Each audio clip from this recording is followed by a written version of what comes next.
It's been a while since my last video. A lot has happened, and honestly, I haven't uploaded anything in a little bit because one, things have been moving so fast, but two, I've just not been in a great place. So basically, we went through the maintenance chemo, which was gemcitabine plus cisplatin and dexamethasone. So that's two chemo drugs and a steroid.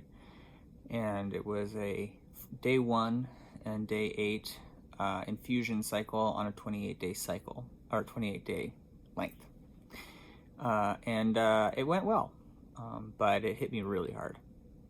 And for the most part, my chemo experience has been, I get my infusion, and then a few days later, usually about 5 to 10 days later, I nadir, which means that all of my blood counts and my whole body basically has its maximum die-off. So I have the lowest red blood counts, the lowest white blood counts, etc. And this one, was the same, except that the nadir hit me harder, and I went lower than I have not necessarily ever been before, but pretty close. And so what this kind of manifested itself as is I'm always really tired during chemo, right? There's a lot of fatigue. But normally it's kind of like I'm fatigued, but I want to watch TV, or I want to read a book, or I want to play a game. And in this case, it was just, I just wanted to sleep and just needed to sleep. So for the last week and a half or so, well, 2 weeks ago, I would say, to about just the last couple days, I have essentially just been sleeping, coming home from my daily hospital visits and just going to bed. I think this has been certainly an adjustment for me, but also an adjustment for Jamie in that, I'd come home and I'd just sleep for 2 to 4 hours, or I'd sleep for 2 hours twice, or what have you. And I think it was just a bit weird because I was home, but I was just sort of never around because I was just sleeping all the time. So I know that I hit my nadir last Tuesday. And so since then, I've started to feel pretty good, which is, again, the normal kind of arc, right? Where once your blood starts healing, your bone marrow starts reproducing, and your counts start going up, then every day you feel better than the day before. It's like you feel great, not because you actually do feel great, objectively, but because in comparison, it feels amazing. So I've been feeling good for the last couple of days. So right after we finished the 8th day infusion, 24 hours after that, we started the growth factor shots in order to kick my bone marrow into overdrive so that we could harvest the stem cells. So how this works is once a day, usually in the morning, I would go into the hospital. I'd have labs drawn that would check all of my blood counts, as well as a bunch of other things. And then I would be given a quick physical and then a shot of growth factor. And it would be in either arm. I'd alternate arms. And what this does is it really kind of tricks the bone marrow into producing way more blood cells than it normally would. And that's across, kind of all blood cells, but those all start as stem cells. So as the stem cells kind of build up in your bone marrow, they run out of room. And so the stem cells pour out into your what's called peripheral blood, or your regular blood, and start circulating around your body in a way that you always have some stem cells in your blood, but you wouldn't have anywhere near as many kind of on a normal day. So usually this takes about 5 to 10, sometimes 14 days of shots in order to reach kind of critical mass and have enough stem cells circulating in your blood. So I started that the day after my last chemo. So 1 week ago today, Friday. So it went well. Last time we did this, I did this in my first line treatment as well, but just kind of for maintenance purposes, not to harvest anything. I had a lot of bone pain because bone growth is growing pains, right? And growth factor, while it doesn't result in me like getting taller or anything, has a very similar bone pain kind of factor, and that's just because there's too much bone marrow in your bones, and so your bones kind of get a little stressed out, and it hurts, like a growing pains do. And mostly in your largest bones, so in your pelvis, in your femur, up your spine. And this time around, I wasn't really having that, and that was really great. So they put me on Claritin because that helps minimize the. I mean, normally Claritin is for allergies, but it also helps minimize bone pain from growth factor. Neat fact there.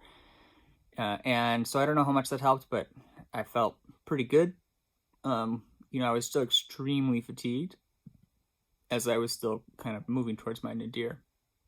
But I felt not much bone pain until kind of the day 4-ish.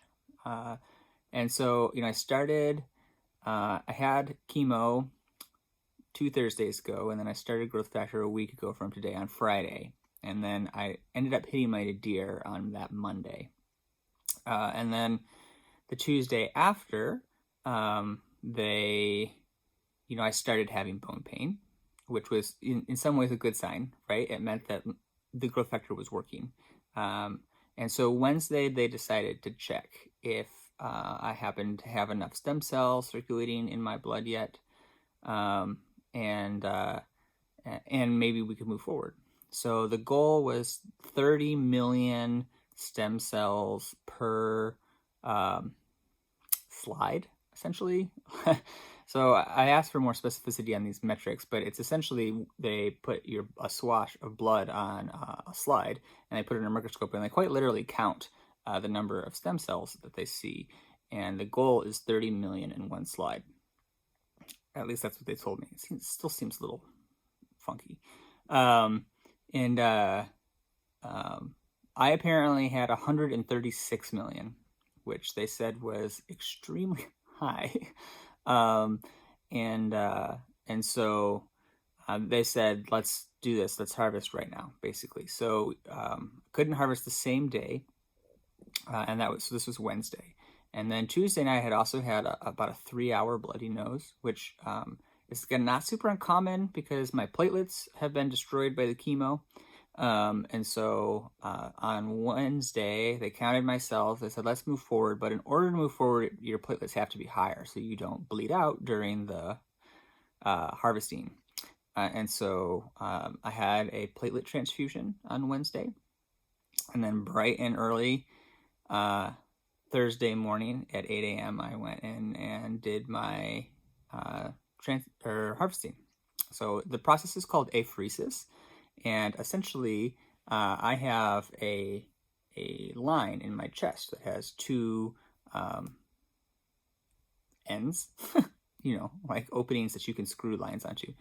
And you have one line that sucks blood basically straight out of your heart into a centrifugal machine, which then spins your blood and separates it into the different layers. So red blood cells on the bottom, and then stem cells in the middle, and plasma platelets on top. And then that's all just based on weight. Red cells are heavier, platelets are super light, stem cells are in the middle. So then they kind of separate that out, and they suck out that middle layer, and they keep it. And they put the rest of it back in through the second tube. So all your red blood cells, your platelets, most of your platelets, most of your plasma come in through the second one. And usually this takes 6 cycles of your whole blood. So they will cycle every drop of blood out of you and back into your body 6 times in order to kind of harvest enough stem cells. And then there's no way to know how many stem cells you're getting during the process. So after the process, which is usually about 5 hours, you're going to just lay in this bed for about 5 hours. It's very similar to dialysis, which I think a lot of people are more familiar with. Uh, and then, after you're done, they do exactly the same thing they did before, which is they make a little lab slide, put it under a microscope, they count how many stem cells. And once again, the target is 30 million per slide. And in order to have kind of a healthy transplant back. Now this scales, right? So what they need to know how many of the cells are in kind of any individual slides worth of blood, but the real goal is based on your weight, right? So the more heavy you are, the more cells you need, right? They came in and they said your stem cells were so high at 136 versus 30 that we're only going to do 4 cycles of your whole blood instead of 6 because you have so many stem cells. And so that meant that my process was only about 4 hours instead of 5 or 6, which was kind of nice. It just meant I got to go home a little faster. And then it takes about 2 hours after that for them to count. And then they, of course, do more labs to see kind of where you're at. So I got the news last night that we did harvest enough. We harvested 49 million per slide as opposed to 30 million. So not quite enough for 2 transplants, but well more than enough for 1. So that's great. It means that the harvesting process is done, and I no longer have to do growth factor shots every day. I no longer have to go through the bone pain, and we're kind of ready and set up for the full transplant process, the inpatient process, which will hopefully start around the 23rd of January, give or take. We'll find out. So yeah, great news, great progress. And hopefully the next couple weeks will be more chill. I have been at the hospital pretty much every day since about December 8th. And hopefully the next 2 weeks will be a little more relaxed because right now, my main job is just to recover and kind of get back to normal, recover from this past chemo, recover from the harvesting. And I have some dental issues that I need to address to reduce my chance of infection. So I'll address that next video. But yeah, good news, good, and certainly some good progress. And I'm also excited to have a little bit of time to rest and have a little bit of time to kind of recover. Not entirely free yet. I actually have a blood transfusion scheduled for this afternoon as the apheresis, they're not 100% only taking the stem cells, right? So sometimes they're taking other things too, stuff gets mixed together. And in my case, more red blood cells were taken out than is safe. So I am getting a blood transfusion in order to get my red blood count up to safe levels. So that'll happen this afternoon. It's super chill. You just sit there and lay there, and they pump blood in through the same lines that you used before. And then you go home. So that's the plan. So yeah, so that's kind of where I am, and I'm excited to be in better spirits, excited to be more interested in engaging with the world than I have been for the last couple weeks, as my fatigue hopefully fades a little bit, and excited to rest and recover, but most of all excited to moving forward towards, the next step towards the inpatient process. So thank you for watching. This was a little bit of a long one, but a lot has happened. So have a good one.